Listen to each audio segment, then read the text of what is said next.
welcome back to the Auburn University RFID Lab. My name is Justin Patton. I'm the director of the lab. Welcome to our update for August. Several things going on. It is adoption season. So in the retail world, when we get to about the summertime, that's when things really start heating up, where everybody's getting their pilots going, getting in their full steam before we head into the holiday season here in November and December. We got a ton of program expansions right now. We've been running crazy with lab tours and bringing people in and doing information sharing. So all I can say is in the next year, there's going to be a significant volume uptick in RFID and apparel across a whole slew of new retailers, some in apparel, some not. And also on the brand side too, we've seen some pretty cool stuff in a few events recently. Go out there and check out Southern Pride Cotton if you haven't already, and some cool stuff like that. The chip project is still going strong. We got the test network set up for the Hyperledger Fabric blockchain test network. We have got a little bit of data passing back and forth right now. If you're interested in that, let us know. We are about to start sending our first live items that are going through the supply chain and the blockchain. We're looking to acquire those and bring those back into the lab for our little mini museum of the first items that traveled through on the chip program. So it's going well. Feel free to contact the lab, and that team can take you through their results. They do that almost every day now too. As part of these projects in the supply chain side, we've gotten very interested in case validation. Essentially what this means is we need to be sure when we ship a case of items that what is supposed to be in that case is in that case. Before RFID, that meant that we had a whole lot of people opening boxes, checking through there, manually counting stuff, dropping in a check by number 43 sticker, closing it up, going to the next place, opening a box, check it again. That model of supply chain management is antiquated, it's labor intensive, and it's not nearly as accurate.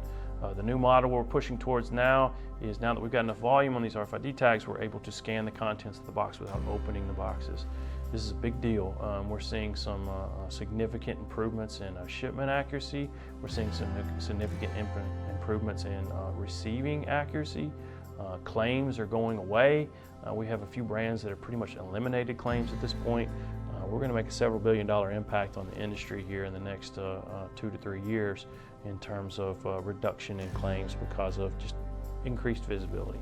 So that case validation, we've been building how to do it, best practices. We've got some videos and things that might be coming along shortly, but in the meantime, if you're interested, contact the lab.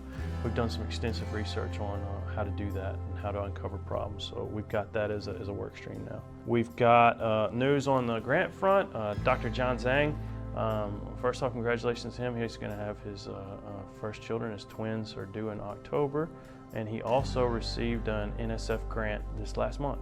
So the NSF grant is on communication and cooperation between a ground robot and an aerial drone for RFID inventory counting.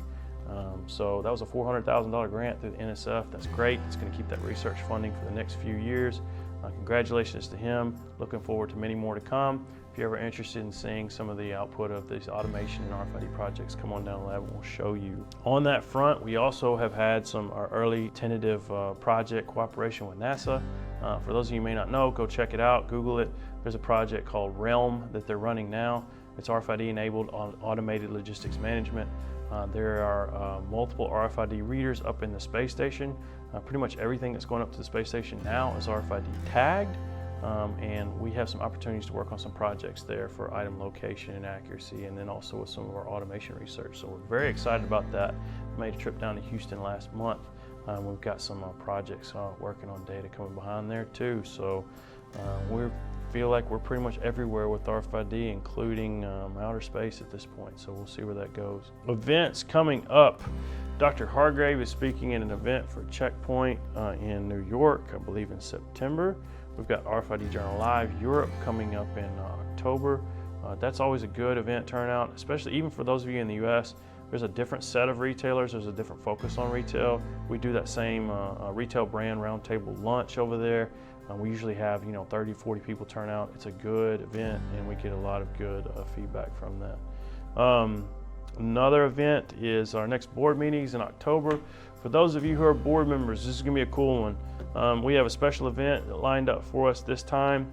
We're not going to be hosting the board meeting at the RFID lab. We're actually going to be hosting it at the College Football Hall of Fame in Atlanta, downtown area. For those of you who aren't familiar, the College Football Hall of Fame is pretty much completely RFID outfitted from the time you get in to the time you leave. They have 20 or 30 different interactive display areas that are all based on RFID. So we're gonna have our board meeting there. People get to go check it out and then also learn a little bit about what we're doing. So for those of you on the board, look forward to seeing you there in October. Those of you not on the board, Journal Live in Europe in October also, and then check Hargrave's event in September. Thank you very much. Just a quick recap. We talked a little bit about the new grants upcoming. We talked a little bit about aerospace and aviation, some of the stuff that we're doing with NASA coming up now, new retail implementation, stuff on the blockchain side, some updates on case validation, and then again, those events that we've got coming up in September and October. So as always, if you have any questions, just give us a shout and we'll see you again next month.